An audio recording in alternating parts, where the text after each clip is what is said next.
All right, so real quick, this is gonna be a real short video. I know I said I was gonna be more concise or like make it more sense, but I ain't got time. So like I ain't got no flashcards with me either. So, but just a little side note right here. I'm a hairy dude. Like I'm hairy. Like I be trying to clean up and get the sides all lined up, whatever, get the beard shaving down and stuff. But I'm just a hairy dude. Like I be trying so hard to keep myself clean shaven, but it's hard. But like, and also another thing. I know we got hair like everywhere, but I'm like, what dude got hair on his shoulders? I got hair on my shoulders. What man got hair on his shoulders? But whatever. All right, so I'm here to talk about why you really can't completely trust anyone in the world,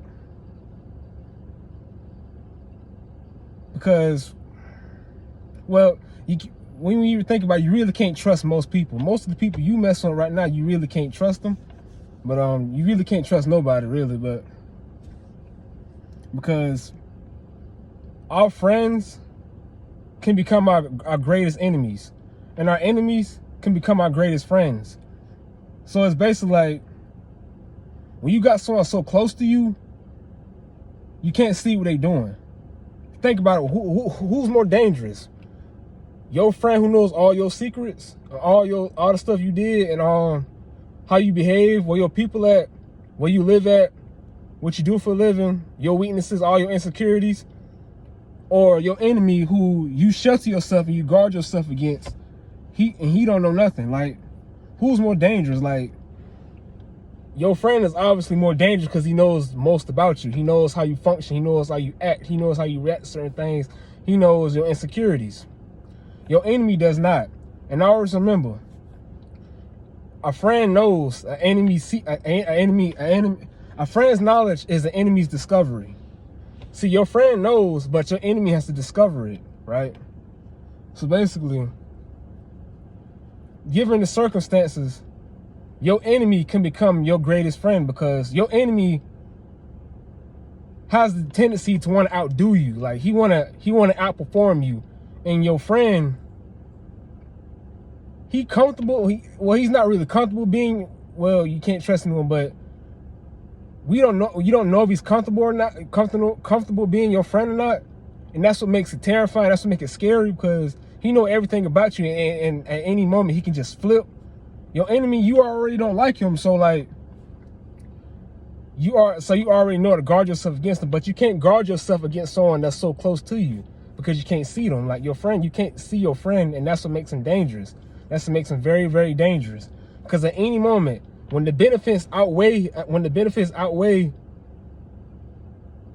the cost of losing, at the cost of your friendship, at the expense of your friendship, most people are going to take that offer. Most people are going to just go ahead and sever the relationship right there, because the benefits of them not messing with you or like betraying you is too great. Like, he gets too much after he betrays you, and most people are going to betray you if the benefits is high enough.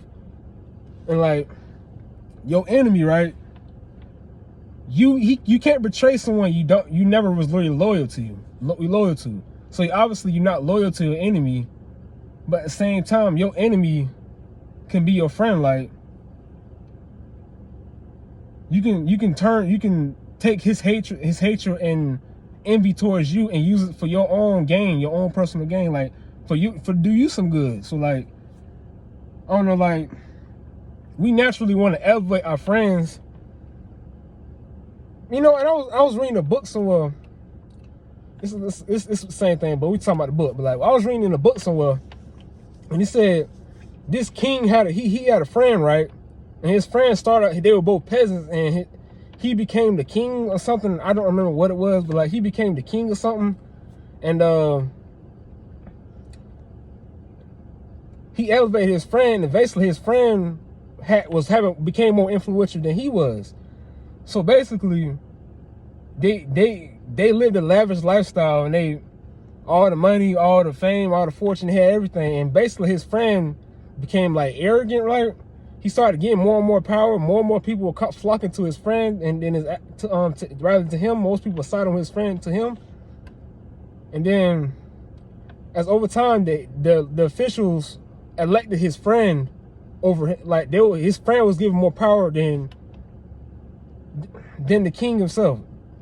I don't remember what their names is, so I'm just gonna say friend because I don't remember their names was. I think the king name was Michael or something like that. Basically, his friend betrayed him when he felt like he didn't need him no more. See, when people don't need you no more, they disrespect you. So his friend ended up betraying him, and he killed his best friend in the bedchamber.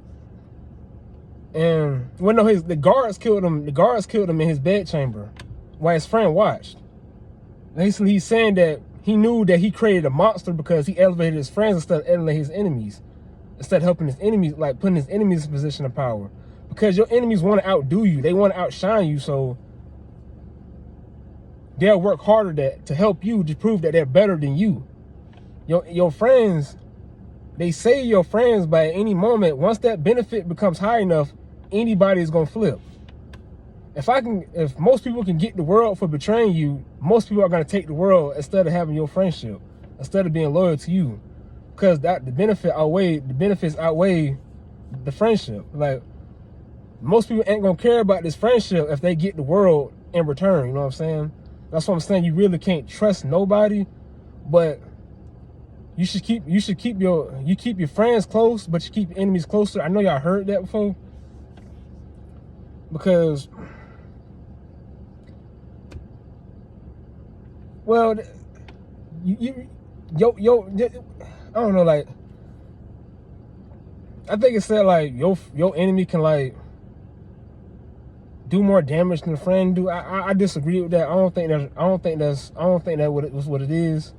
I just think that you should be more mindful of who you have around you, because backstabbery is more common than you think it is. And this is just a little side note. I do not like how this jacket make me look like I got T-Rex arms. Like, arms look tiny in here, but like, I don't know if it's the material, I don't know.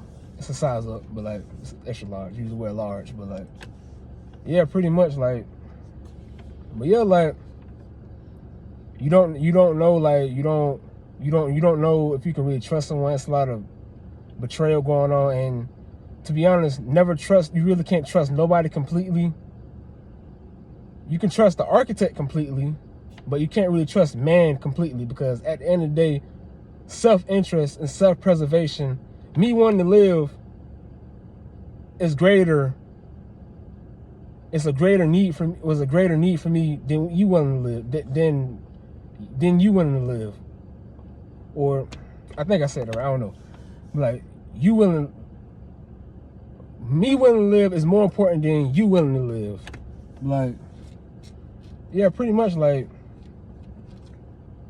yeah, that's pretty much it. Like, I know this is quick, it's short, I'm shorting it up. And I ain't got no cards with me, I ain't got no notebook with me, so I'm just going off the dome again. Hopefully that's a little bit better than last time. But yeah, I'm gonna get with your boys later. Y'all be safe out there. Keep your head up.